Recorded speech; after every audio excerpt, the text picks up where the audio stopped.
All right, so a single die is rolled. Find the odds in favor of rolling a number greater than 2. So we got 1, 2, 3, 4, 5, 6.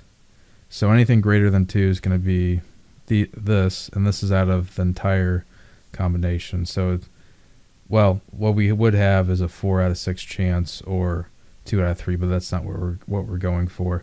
So, so 2 over 2 plus 1. So the total here, this is your chances of not winning. So your chances of not winning are 1 out of 3. Chances of winning are 2 out of 3.